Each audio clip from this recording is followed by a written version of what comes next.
दोस्तों, इथिक्स के लेसन का हम आज सिक्स्थ लेसन की बात करेंगे। और इससे पहले हम 5 लेसन बना चुके हैं, तो आप ये लेसन देख रहे हो तो इससे पहले आप वो लेसन जरूर देखना। मैं टू दी पॉइंट इथिक्स के मेंस के सिलेबस को पूरा कराने की कोशिश कर रहा हूँ। और ये लेसन आपकी यूपीएससी एग्जाम के साथ आपकी स्टेट पीसीएस एग्जाम में भी बहुत ही महत्वपूर्ण भूमिका निभाएंगे। तो चलिए शुरू करते हैं आज का टॉपिक। और आप इसकी जो पीडीएफ है मेरे टेलीग्राम चैनल से डाउनलोड कर सकते हो। टेलीग्राम चैनल का नाम है UPSC study with Dharmendra Jakhar, और टेलीग्राम चैनल का मैं लिंक डिस्क्रिप्शन में दे दूंगा। तो चलिए शुरू करते हैं। आज का जो हमारा सिलेबस है उसके हिसाब से हम टॉपिक पढ़ने वाले हैं सिविल सेवा के लिए अभिरुचि और बुनियादी मूल्य, जिसमें हम पढ़ने वाले हैं सत्यनिष्ठा। और आगे आने वाले लेसन में, छोटे छोटे लेसन में, आगे जितने भी पॉइंट हैं हमारे सिलेबस के वो मैं पूरा कराऊंगा। तो शुरू करते हैं आज का टॉपिक। सबसे पहले हमें जानने की जरूरत होती है कि अभिरुचि क्या होता है, एप्टीट्यूड क्या होता है। जैसे एप्टीट्यूड से तात्पर्य है कि अभिरुचि का संबंध व्यक्ति की योग्यता व निपुणता से है। ये व्यक्ति की शारीरिक व मानसिक क्षमता का मापन है, जिसे उचित कौशल व विकास प्रशिक्षण द्वारा बढ़ाया जा सकता है। जैसे सिविल सेवा में प्रशिक्षण कार्यक्रम के माध्यम से सिविल सेवकों की अभिरुचि में वृद्धि की जा सकती है। तो यहाँ पे अभिरुचि का तात्पर्य है कि व्यक्ति की बौद्धिक क्षमता कितनी है और वो कितनी तार्किक रूप से अपने निर्णय कर पाता है। तो अभिरुचि का इंग्लिश जो वर्ड है एप्टीट्यूड, आप ये इंग्लिश वर्ड जरूर देखना क्योंकि अनुवाद में कई बार दिक्कत आती है। तो यहाँ पर एप्टीट्यूड है। एक वर्ड आता है एटीट्यूड, यानी अभिवृत्ति, वो भी हमारे सिलेबस में और आगे आने वाले लेसन में उसको भी हम पढ़ने वाले हैं। तो कई बार ये होता है कि एप्टीट्यूड वर्सेज एटीट्यूड के बारे में क्वेश्चन आ सकता है। तो एप्टीट्यूड क्या है? योग्यता, यानी बौद्धिक आपकी क्षमता कितनी है। और एटीट्यूड का मतलब होती है आपकी सोच, आपकी राय क्या है। किसी भी कोई भी आप ये कर सकते हो कि किसी व्यक्ति के बारे में आपकी राय क्या है, किसी राजनीतिक दल के बारे में आपकी क्या राय क्या है। तो एप्टीट्यूड का मतलब होता है आपकी योग्यता, सोल्व करने की क्षमता, कोई भी प्रॉब्लम सोल्व करने की क्षमता। और एटीट्यूड होती है आपकी सोच, आपकी राय। ठीक है, उसको भी हम आगे लेसन में पढ़ेंगे। जैसे यहाँ पर अभिरुचि की विशेषता ये हो सकती है कि अभिरुचि बौद्धिक क्षमता है। ज्ञान कौशल प्रशिक्षण से अभिरुचि में वृद्धि होती है। मानसिक क्षमता व निर्णय क्षमता का ही अभिरुचि का एक पार्ट है। परिस्थिति व समय अनुसार अभिरुचि बदलती रहती है, कि जैसे हम कोई भी कौशल विकास आप हासिल करते हो, समय के हिसाब से ज्ञान हासिल करते हो, आपकी जिज्ञासु प्रवृत्ति रहती है, तो आपकी अभिवृत्ति समय के अनुसार अभिरुचि समय के अनुसार बढ़ती है। इसके अलावा ये जन्मजात और अर्जित भी होती है, कि आपकी जो बौद्धिक क्षमता होती है हो सकता है आपके अनुवांशिक गुणों पर डिपेंड करे, या अर्जित भी हो सकती है। इसके अलावा कार्य निष्पादन की क्षमता, ये इसकी अभिरुचि की विशेषताएं हैं। इसके अलावा हम तुलना कर सकते हैं अभिवृत्ति और अभिरुचि में। और अभिवृत्ति आपके समझ में तब आएगी जब आगे हम लेसन पढ़ेंगे। अभिवृत्ति का एक काफ़ी बड़ा अपने सिलेबस में लेसन है, वो हम पढ़ेंगे सिलेबस के हिसाब से। लेकिन यहाँ पर ये समझ सकते हो कि अभिवृत्ति क्या है, एटीट्यूड क्या है। एटीट्यूड का मतलब होता है आप किसी भी चीज़ के बारे में, या किसी भी कोई भी वस्तु हो सकती है, कोई व्यक्ति हो सकता है, या कोई भी समस्या हो सकती है, उसके प्रति आपकी राय क्या है, आप क्या सोचते हो उसके बारे में, वो होती है अभिवृत्ति, यानी आपका एटीट्यूड होता है। अभिरुचि हमने अभी पढ़ी कि आपकी बौद्धिक क्षमता, समस्याओं को सोल्व करने की, ये हो गया। तो इसमें तुलना हो सकती है कैसे, कि अभिवृत्ति क्या होती है, जन्मजात नहीं होती। अभिवृत्ति तो हम जैसे जैसे बड़े होते हैं कि परिवार से, समाज से सीखते हैं, तो हमारी एक अभिवृत्ति बन जाती है ना, कि आपकी किसी भी वस्तु के प्रति कैसी सोच कैसे बनेगी। तो आप जो भी बचपन से सीख रहे हो ना, वो आपकी अभिवृत्ति होती है। अभिरुचि क्या होती है? जन्मजात होती है या प्रशिक्षण के द्वारा भी हासिल की जा सकती है। अभिवृत्ति के बारे में पूर्व आकलन संभव नहीं है, कि आप किसी के बारे में क्या सोचते हो या क्या सोच रखते हो, तो इसके बारे में मैं आइडिया नहीं लगा सकता। ये तो बाद में पता चलता है जब आप अपने एक्शन करते हो।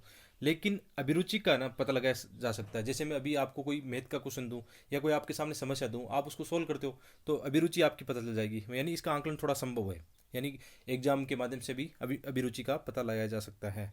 इसके अलावा अभिवृत्ति क्या दिखाती है? आपका करेक्टर और आपकी सोच दिखाती है। और अभिरुचि क्या दिखाती है? आपकी मानसिक क्षमता, यानी ये आईक्यू दिखाती है।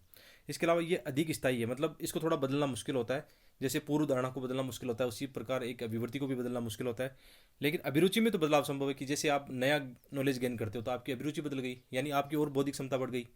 इसके अलावा यदि हम इसके एग्जाम्पल की बात करें, जैसे अभिवृत्ति के कारण क्या हो सकता है कि प्रशासक निर्णय प्रक्रिया की प्रवृत्ति को टाल मटोल कर सकते हैं। कि किसी कोई भी प्रशासक है या कोई व्यक्ति है, किसी के बारे में उसकी अभिवृत्ति नकारात्मक होती है, तो हो सकता है वो उसको निर्णय नहीं ले या कार्य नहीं करे। लेकिन अभिरुचि में क्या होता है कि प्रशासक की क्षमता होती है, तो वो समस्या को सोल्व करने की कोशिश करता है।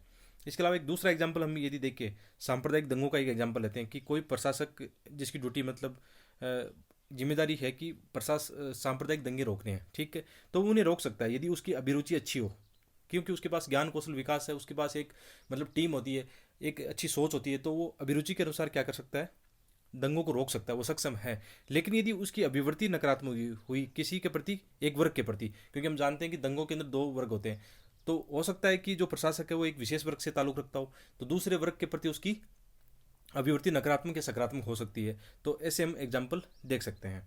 इसके अलावा जैसे सिविल सेवा के अंदर जो बुनियादी मूल्य हैं, बहुत सारे ऐसे बुनियादी मूल्य हैं हमारे सिलेबस में, उसके हिसाब से हम आगे पढ़ेंगे। जैसे यदि बात करें कुछ एक अच्छे प्रशासक के कौन से मतलब गुण हो सकते हैं या बुनियादी मूल्य हो सकते हैं, यहाँ पे पोल एप्पलबी के अनुसार हम बता रहे हैं, या सामान्य भी दृष्टिकोण हम देख सकते हैं कि सिविल सेवा के बुनियादी मूल्य जैसे उत्तरदायित्व है, संघर्षशील, सेवा भाव, अच्छा श्रोता, लोक संबंध बनाने में सक्षम, नेतृत्व क्षमता, टीम भावना, संसाधनों का दक्ष उपयोग, सार्वजनिक हितों को वरीयता, आलोचनात्मक ग्रहण शक्ति व सहनशीलता। देखो यार, ऐसे अच्छे डायग्राम फ्लो चार्ट है ना, आप अपने आंसर में बना के आना। आजकल यही आंसर की शैली, आजकल पैराग्राफ वाली शैली जीएस के और निबंध के आंसर में तो ठीक है, मतलब सॉरी, कि जीएस के पेपर में हमें क्या करना है, पैराग्राफ शैली नहीं अपनानी है, लेकिन निबंध के पेपर में अपना सकते हैं। निबंध के पेपर में ये शैली नहीं चल सकती, आप डायग्राम फ्लो चार्ट नहीं बना सकते, कीवर्ड में आप वहाँ नहीं ले सकते। लेकिन जीएस के जो हमारे 4 पेपर है ना मेंस के, उसके अंदर आपको यही लिखना है, छोटे छोटे पैराग्राफ, या तो बहुत छोटे पैराग्राफ, या मतलब कीवर्ड में या डायग्राम के माध्यम से लिखो।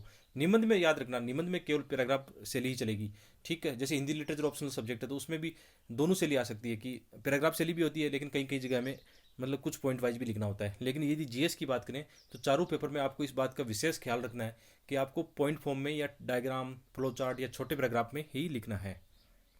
जैसे फिर आगे हम पढ़ेंगे सत्यनिष्ठा, ये बहुत इंपॉर्टेंट है। यहाँ से बहुत सारे क्वेश्चन आएंगे, सत्यनिष्ठा क्या है। यहाँ पर एक चीज़ विशेष तौर पर आपको ध्यान रखनी है कि जो भी सिलेबस में चीज़ें मेंशन है ना, आप कोशिश करो कि हर एक जो सिलेबस पॉइंट है उनका एक पेज में नोट्स बना लो, काफ़ी है।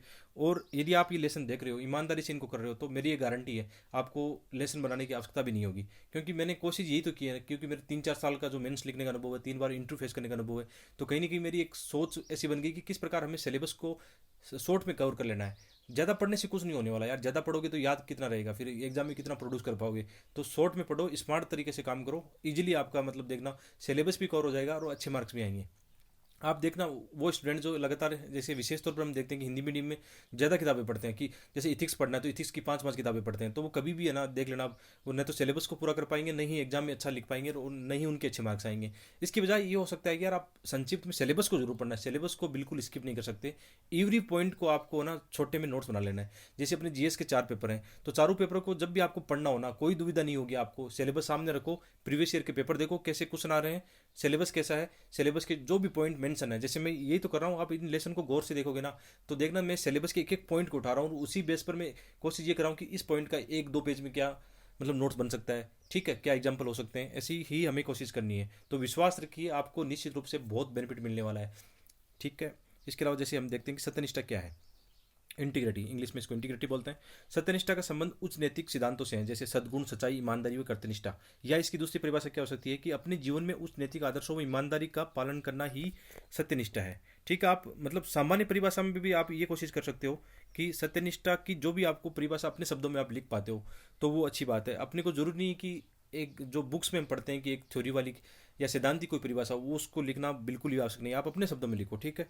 अब देखो, जब आपको कोई नहीं देख रहा, एक ये भी अच्छी परिभाषा होती है कि अपने आप को ये चेक करना हो कि हमारी इंटीग्रिटी कैसी होती है, सत्यनिष्ठा कैसी हो सकती है। तो हम चेक कर सकते हैं कि जब आपको कोई नहीं देख रहा हो उस समय आप क्या एक्शन कर रहे हो, सही सोच व ईमानदारी से कार्य कर रहे हो नहीं कर रहे हो, वो क्या है सत्यनिष्ठा। एग्जाम्पल दे सकते हैं, यहाँ बहुत अच्छे एग्जाम्पल है जो डेली बेसिस पर न्यूज़पेपर में आते हैं, उनको आप मेंशन करा करो। जैसे मिजोरम का एक जनजातीय समुदाय है जहाँ पर दुकानों पर दुकानदार नहीं बैठते हैं, ग्राहक स्वयं पर्ची पर लिखी कीमत डिब्बे में रखते हैं और अपना सामान लेकर चले जाते हैं। मतलब ऐसी वहाँ पे सोसाइटी में ऐसे एग्जाम्पल है। इसके अलावा हम मेघालय का एक गाँव देखते हैं, मोलिनानांग गाँव, इसको थोड़ा सा आप चेक कर लेना, मोलिंगनाग गाँव, ये थोड़ा सा इसको सही मतलब उच्चारण नहीं हो पा रहा है, मोलिनानांग ऐसा कुछ नाम है इसका, आप एक बार गूगल कर लेना। ये अच्छा फेमस है क्योंकि लास्ट टाइम जैसे मेरा ज्योग्राफी ऑप्शनल था तो उसमें भी ये मतलब जैसे मैपिंग का जो क्वेश्चन आता है उसमें आया था। तो मतलब ऐसा आप बिल्कुल इसको गूगल भी कर लेना, यूट्यूब पर आपको देखने को मिल जाएगा। यहाँ से आप एक मतलब सत्यनिष्ठा का अच्छा एग्जाम्पल यहाँ पे सीख सकते हो। तो यहाँ के लोगों की स्वच्छता के प्रति सत्यनिष्ठा के कारण यहाँ ये एशिया का सबसे अच्छा गांव है। देखो इस गांव की क्या विशेषता है कि गांव में जगह जगह ना, जैसे मतलब उन्होंने इको इको जैसे होता है ना अपने इको फ्रेंडली उन्होंने डस्टबिन रख दिए हैं। तो गांव का मतलब प्रत्येक व्यक्ति की जिम्मेदारी बनती है कि गांव की मतलब सब साफ सफाई है, सुंदरता को बढ़ावा देने में प्रत्येक व्यक्ति का अहम योगदान होता है। तो ऐसे एग्जाम्पल आप अपने एग्जाम में दोगे ना, तो एग्जामिनर को ये लगेगा कि आप चारों तरफ से मतलब जुड़े हो, चीज़ों को समझते हो, देश दुनिया को आप जानते हो, या मतलब आपकी एक रुचि है कि आप एक सीखने की जिज्ञासु प्रवृत्ति होती है, तो इससे क्या होता है, अच्छे मार्क्स बढ़ सकते हैं। ठीक है। आगे से हम एग्जाम्पल देखना चाहिए। देखो इथिक्स के क्वेश्चन में दो तीन चीज़ें इंपॉर्टेंट है आपको याद रखना है कि एक तो ना, जो भी क्वेश्चन आ रहा है, जैसे सत्यनिष्ठ आ रहा है, तो इसकी आपको एक सामान्य परिभाषा आनी चाहिए। इंट्रोडक्शन में आप ये बता दो कि एक परिभाषा बता दी आपने। फिर जैसे बॉडी पार्ट में क्वेश्चन है कि सत्यनिष्ठा मतलब क्यों आवश्यक है, या प्रशासन में सत्यनिष्ठा का क्या रोल है, तो उसमें फिर आपके पास अच्छे एग्जाम्पल होने चाहिए। एक व्यक्तिगत एग्जाम्पल होने चाहिए, प्रशासनिक एग्जाम्पल हो सकते हैं, हिस्टोरिकल एग्जाम्पल हो सकते हैं। बिना एग्जाम्पल के आंसर मत लिखना यार, क्योंकि नंबर नहीं आएंगे फिर। तो अच्छे एग्जाम्पल लिखने। और देखो, मैं आज टेलीग्राम पर जो मेरे अच्छे एग्जाम्पल नोट्स बनाए हुए हैं, उनकी मैं जो मैं डायरी में नोट्स बनाता हूँ, वो डायरी आज मैं टेलीग्राम पर नोट्स के जो है शेयर कर दूंगा आज। ठीक है, वहाँ आपको बहुत अच्छा फायदा मिलेगा। आपको ये देखने को मिलेगा कि डेली बेसिस पर जो न्यूज़पेपर आता है ना, उससे हम कैसे इथिक्स के एग्जाम्पल निकालें। ठीक है, तो आप वो नोट्स जरूर देखना, आज मैं शेयर कर दूंगा उसको टेलीग्राम चैनल पर। इसके अलावा जैसे ऐसे एग्जाम्पल यहाँ पे कैसे हम लिख सकते हैं, जैसे प्रशासनिक उदाहरणों की बात करें, जैसे तुकाराम मुंडे है, महाराष्ट्र आई कैडर है, महाराष्ट्र कैडर के आई अधिकारी। बिना किसी दबाव और ट्रांसफर के भय से, मतलब सत्यनिष्ठा क्या है, अपनी ईमानदारी को बनाए रखना है यार, किसी के भय में नहीं आना है, मतलब बिल्कुल भ्रष्टाचार के रास्ते पर नहीं चलना है। तो मतलब आप ऐसा एग्जाम्पल दे सकते हो आई अधिकारी का। इसके अलावा जैसे हाल ही में एक एग्जाम्पल और चर्चा में रहा था कि जैसे यूपी कैडर के आईएएस अधिकारी सौम्य पांडे, जो कि कोविड-19 के दौरान अपना मातृत्व अवकाश छोड़कर, देखो वो चाहती तो मातृत्व अवकाश लेकर आराम कर सकती थी, लेकिन इसकी बजाय उन्होंने क्या किया, अपनी देश के प्रति जो जिम्मेदारी है, सिविल सेवा के प्रति जो जिम्मेदारी है, वो निभाना उन्होंने ज़्यादा पसंद किया, कि एक माता का रोल निभाते हुए उन्होंने एक प्रशासक दोनों की भूमिका को सत्यनिष्ठा के साथ निभा रही है। ऐसे एग्जाम्पल लिखने हैं यार। और मैं बार बार बोल रहा हूँ कि हमें फ्लो चार्ट और डायग्राम बहुत अच्छे बनाने हैं। ठीक है, ऐसा डायग्राम देखो बहुत अच्छा बन सकता है, खुद से बना सकते हो, कहीं से हमें जरूरत नहीं है कि हम कहीं से देखें। खुद अपने जो विचार हैं उनको डायग्राम फ्लो चार्ट के माध्यम से प्रेजेंट करो, बन जाएगा। जैसे सत्यनिष्ठा का हम ऐसा डायग्राम बना सकते हैं कि सद्गुण, सच्चाई, ईमानदारी और कर्तव्यनिष्ठा सब मिलके क्या बनते हैं, सत्यनिष्ठा। ऐसा बना सकते हैं। तो कुल मिलाकर ये है कि इथिक्स के आंसर में आपको क्या करना है, इंट्रोडक्शन में आपको जो भी क्वेश्चन आ रहा है उसकी परिभाषा लिख देनी है। बॉडी पार्ट में आपको चार पांच विविधताओं से जोड़ते हुए अच्छे एग्जाम्पल देने हैं, और अच्छे डायग्राम फ्लो चार्ट बनाने हैं, और फिर अच्छा सा एक निष्कर्ष लिखना है। निष्कर्ष में याद रखना, आप निष्कर्ष को ऐसे जोड़ सकते हो कि संविधान, समाज, लॉ एंड ऑर्डर, ठीक है, सोसाइटी से आप उसको अच्छा से जोड़कर निष्कर्ष को लिख सकते हो। तो ये आज का एक छोटा सा लेसन था। कोशिश की कि अच्छे मतलब इसको नोट्स को आपको समझा पाऊँ, और आशा करता हूँ कि ये लेसन आपको बहुत अच्छे से समझ में आ रहे होंगे, क्योंकि बहुत ही आसान भाषा में इनको बनाए हुए हैं। तो आप कोशिश करना इनको अपने दोस्तों के साथ शेयर करो। आप एक जिम्मेदारी लो कि हिंदी मीडियम में हमें अच्छा करना है। हिंदी मीडियम के ज़्यादा से ज़्यादा लोगों तक जो फ्री एजुकेशन का ये इनिशिएटिव है, हमें लोगों तक पहुंचाना है। तो आप अपने से वादा करो कि इस लेसन को अपने 10 दोस्तों के साथ शेयर करना है, दोस्तों को बोलना है कि चैनल को सब्सक्राइब करना है और लेसन को लाइक करना है। Thank you.